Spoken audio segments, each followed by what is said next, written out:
कार्यक्रम करा रहे हैं और आप व्यासपीठ पे हैं, तो मैंने कहा हम जरूर जाएंगे, प्रहलाद जी के भी दर्शन करेंगे, व्यासपीठ का भी दर्शन करेंगे, भागवत का भी करेंगे, आप सबका करेंगे और आप सबका भी करेंगे। तो मोदी जी क्या क्या कर रहे हैं, एक दो चीज सांस्कृतिक धरोहर के रूप में थोड़ी थोड़ी चीजें। मैं आजकल संस्कृति मंत्रालय संभाल रहा हूँ। ये जो हमारा भारतीय संस्कृति है ये कैसे आगे बढ़े, ये जिम्मा मोदी जी ने हमें दिया है। तो उसमें देखा होगा आपने, काशी ठीक बन गई कि नहीं बन गई? काशी भव्य बन गई। मां गंगा और बाबा विश्वनाथ के बीच में 354 लोग बैठे थे अतिक्रमी, जिसमें आने जाने में तकलीफ होती थी, वो दूर हो गई और मां गंगा और विश्वनाथ के बीच में अब दीवार ही नहीं रही, सीधा कॉरिडोर बन गए। श्री राम जी का मंदिर बन ही रहा है, आपको पता ही है, सबको है ना? हाँ, और बहुत तेज गति से अच्छा बन रहा है। लेकिन अभी मैं उज्जैन गया तो उज्जैन में महाकाल का जो कॉरिडोर बना वो तो अद्भुत बना। इसलिए पुष्कर से भी डिमांड आ रही है कि जैसे उज्जैन में बना ऐसे पुष्कर में बनाओ। ये विषय भी आ गया, ये विषय भी आया। केदारनाथ जी को एकदम ठीक कर दिया, वहां सारी चीजें अच्छी हो गई। सोमनाथ जी का बहुत अच्छा काम आगे चल पड़ा। द्वारका जी में कृष्ण नगरी थी, इसकी बातें हम सुनते जरूर थे, लेकिन हमारे मंत्रालय में जब विषय आया तो हमारे मंत्रालय में एक ASI है, आर्कियोलॉजिकल सर्वे ऑफ इंडिया। हमने वहां खुदाई की तो वहां द्वारका नगरी के अवशेष मिल गए। तो जल्दी ही ऐसी नगरी भी थी, उसका भी पूरा देश और दुनिया भी देखेगी। हम सुनते तो हैं ही, रामदेव जी के भजनों में भी आता है कि बाबा रामदेव जी जब गए तो एक लाडू फेंक दिया, पत्थर फेंक दिया, और फिर जब कूद गए समुद्र में तो मिले, तो पट्टी बंदी भी थी भगवान के कि ये क्या हुआ? बोला आप जैसा भगत कोई फेंक देता तो लग जाती है। वो नगरी की चर्चा उस समय भी थी, रामदेव जी के समय, लेकिन उसकी खोज अब नरेंद्र मोदी जी के समय हो रही है। अब वहां से डिमांड आई है कि भजन गाना है क्या? अब आपके बीच में भजन का विषय तो है। एक कौन सा गाना है? पायो जी मैंने। ये भजन मीरा का है। ये आगे देखो छगन जी, हमारे छगन जी, हम आगे इसको रखो, इसकी जरूरत नहीं है। सुनो, ये इनका आशीर्वाद मिल गया, बहुत है छगन जी। दीपक जी समझाओ इनको, इनकी जरूरत नहीं। प्रकाश तुम भी ध्यान रख। मीरा कृष्ण भगत थी ना? पक्का? जन्मी मेड़ता, परणाई चित्तौड़, गुरु मिले बनारस में, काशी जिसको बोलते हैं, साधना करी वृंदावन में और लीन हुई द्वारका में।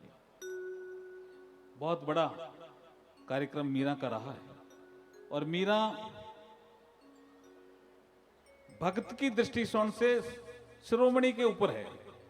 मीरा का दर्जा बहुत शिखर पर है, लेकिन लोगों ने कहा ये कृष्ण भगत थी तो राम का भजन कैसे गाया होगा?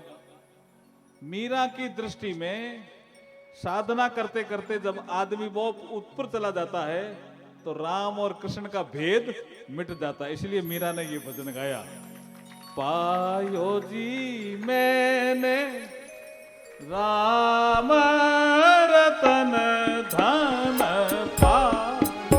पायो जी मैंने राम रतन धन वस्तु अमोलक दी मेरे सतगुरु रे। क्या वस्तु थी? रविदास जी काम कर रहे थे और मीरा को कहा, किसने भेजा? कि रामानंद जी ने भेजा है कि तेरे गुरु तय, मैं नहीं बनूंगा। कौन है? कि रविदास जी है। कहाँ है? कि यहीं बनारस में, काशी में। और वो गई तो काम कर रहे थे रविदास जी। रविदास जी ने पूछा, शुद्ध भाव से आई हो? शुद्ध भाव से। राजघराना लगती हो मीरा ड्रेस से? क्या मैं राजघराने से हूं। समर्पण भाव से आई हो? आई हूं। हाथ करो। जैसे ही हाथ किया, मीरा को प्रसाद दिया रविदास जी ने और मीरा पी गई। पीते ही उनको ब्रह्मांड के दर्शन होने लगे। तो मीरा इस पद में कहती है, वस्तु अमोलक दी मेरे सतगुरु रे, कारी कृपा अपनायो पायो जी मैंने, राम रतन धन पायो पायो जी मैंने, राम रतन धन पायो। फिर किसी ने पूछा धन है कैसा ही? तो यहां मीरा डेफिनेशन दे रही है। इस दोहे पे बड़े बड़े लोगों ने पीएचडी की है। मैं आजकल संस्कृति मंत्रालय में जब कबीर, मीरा, तुलसीदास जी, रहीम, रसकान जब पढ़ता हूं, देखता हूं, बड़े बड़े लोगों ने इस एक दोहे पे पीएचडी की है कि मीरा ने ये क्या लिख दिया। ऐसा होता है क्या रामधन? ये परिभाषा दे रही है रामधन की। क्या? खर्चा नहीं खूटे इने, चोर नहीं लूटे रे, खर्चा नहीं खूटे, चोर नहीं लूटे रे, दिन दिन बढ़त सवायो पायो जी मैंने, राम रतन धन पायो पायो जी मैंने, राम रतन धन पायो। फिर पूछा कैसा है धन? बोला भवसागर भी पार कर देगा ये धन, ऐसा धन है।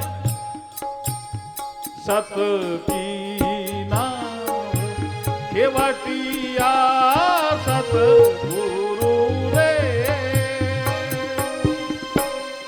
सत की नाम केवटिया सतगुरु रे, भव सागर तारी आयो पायो जी मैंने, राम रतन धन पायो जी मैंने, राम रतन धन भाई मीरा कहत गिरधर नागर रे,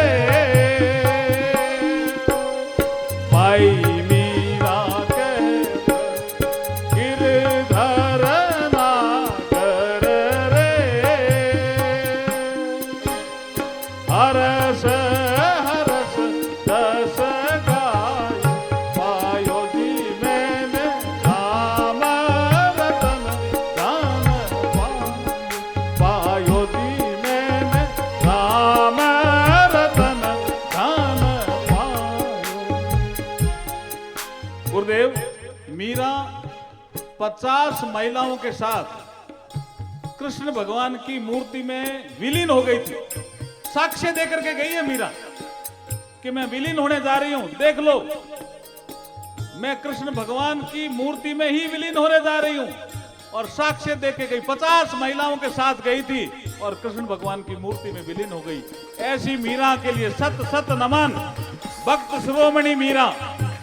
और आज आपने डिमांड भी बहुत अच्छी करी, पायो जी मैंने राम रतन धन पायो।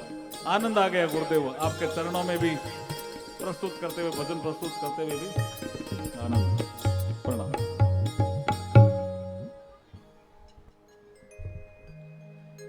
बोलिए बाल कृष्ण भगवान की जय, मोर मुकुट बंसी वाले की जय। भक्तों की कैसी सुंदर कृपा है, क्या सुंदर समन्वय है श्री ठाकुर